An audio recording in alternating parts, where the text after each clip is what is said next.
మహాలక్ష్మి వదినా, ఎప్పుడొచ్చా ఊర్లోకి? ఇవాళే వచ్చాను.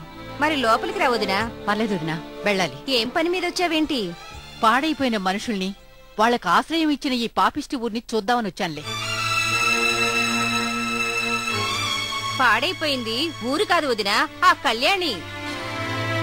నేను చెప్పేది అబద్ధం కాదు వదినా. నీ కొడుకుతో కాపురం చేయకుండా వచ్చిన కళ్యాణి ఇక్కడ స్కూల్ మాస్టర్తో అక్రమ సంబంధం పెట్టుకుంది. ఆ విషయం ఊరందరికీ తెలిసి ఇద్దరిని పంచాయతీలో నిలబెట్టారు. చేసిన తప్పు కప్పిపుచ్చుకోవడానికి వాళ్ళిద్దరికి పెళ్లి జరిపిస్తున్నాడు ఆ విశ్వనాథం. అదుగో వదినా, చేతిలో పుస్తకంతో వస్తున్నాడే, ఆయనే నీ కోడలికి కాబోయే కొత్త మగుడు.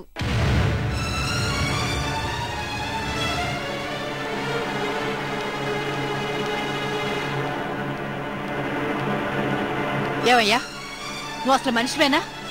నీతి మళ్ళీ పనులు చేసే నీకు పిల్లలకి నీతులు చెప్పే మాస్టర్ ఉద్యోగమా? వాళ్ళకు కూడా ఇవే నేర్పిస్తున్నావా? ఏం మనిషివయ్యా నువ్వు?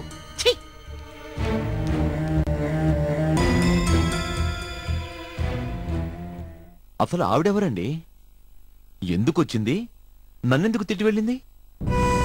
ఆవిడెవరో కాదండి, ఆ కళ్యాణి గారికి స్వయానా అత్తగారు, రాయుడు గారి భార్య. మీరు కళ్యాణిని పెళ్లి చేసుకోబోతున్నారు కదా, ఆ కోపంతో తిట్టుంటుంది. అదిగో ఆ ఆడ మనిషి ఉందా, ఆవిడ మీ మీద బాగా ఎక్కించుంటుంది. ఇలాంటి వాళ్ళు ఉంటూనే ఉంటారు.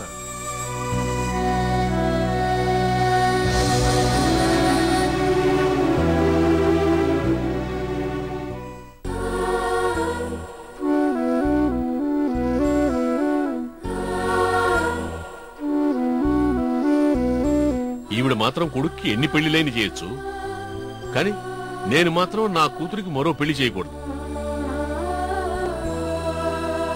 మనుషులు ఎంత స్వార్థంగా మాట్లాడుతున్నారు.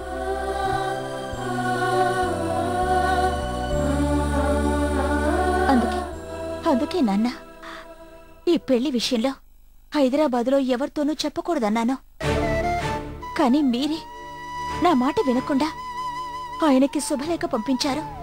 అంటే ఆవిడికి భయపడి చాటుగా పెళ్లి చేయాలా? అంత తప్పు మనమేం చేశాం? అసలు తప్పు చేసిన ఆమె కొడుకు మాత్రం బహిరంగంగా మూడో పెళ్లి చేస్తుందా? ఆ మాటలు మనం మాట్లాడగలవా నాన్నా? ఎందుకు మాట్లాడకూడదు? మనం మాత్రం మనుషులు కాదా? తను ఒక ఆడదయ్యుండి మరో ఆడపిల్ల కష్టాన్ని అర్థం చేసుకోలేకపోయింది.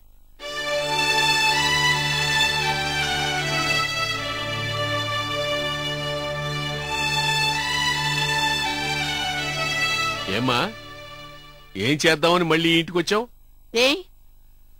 వచ్చిన దాన్ని వెళ్లిపోమని చెబుతారా? ఇది నా ఇల్లు. నన్ను ఎందుకు వచ్చావని అడిగే అధికారం ఇక్కడెవరికీ లేదు.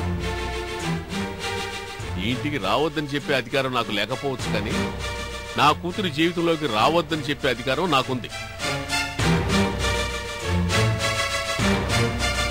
లేదు. ఎప్పుడైతే పెళ్లి చేసి అప్పగింతలు చేశారో అప్పుడే మీకు అధికారం పోయింది.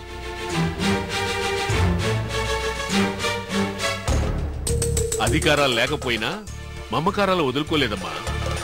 అప్పగింతలు చేసినంత మాత్రాన నా కూతురు జీవితం నాశనం చేస్తుంటే కళ్ళు అప్పగించి చూస్తూ ఊరుకోను. అందుకేనా ఆ మాస్టారితో రాజకార్యాలు నడిపించి ఈ పెళ్లికి సిద్ధం చేశారు? పైకి మాత్రం నా భర్తను వెనక్కి పిలిపించడం కోసం ఈ పెళ్లి జరిపిస్తున్నట్టుగా ఓ నటన. అత్తయ్య, మీరు చూసింది విన్నది అంతా అబద్ధం అని చెప్పి నా నోరు మూయించాలని చూడకు. నాకంతా తెలుసు. వెంటనే మీరు ఇల్లు ఖాళీ చేసి వెళ్ళిపోండి. వెళ్తాను, కానీ ఇప్పుడు కాదు. మీ మీద అసహ్యంతో ఇల్లు వదిలిపెట్టి వెళ్లిపోయిన రాయుడు తిరిగి వచ్చి వెళ్లిపోమని చెప్పినప్పుడు వెళ్తాను. ఈ ఇంటికి ఈ ఆస్తికి నేను కూడా యజమానురాల్నే. నీ మాటలకి భయపడి ఈ ఆస్తిని తీసుకెళ్లి నీ కొడుకు చేతిలో పెట్టలేను. రాయుడు వచ్చేంత వరకు దీన్ని కాపాడటం నా బాధ్యత. మీరేమనుకున్నా సరే నాకే అభ్యంతరం లేదు.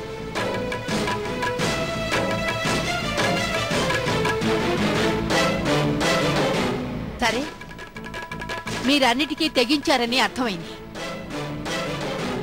మీకు ఎలా చెప్పాలో అలాగే చెప్తాను. చట్ట ప్రకారమే మిమ్మల్ని ఖాళీ చేయిస్తాను.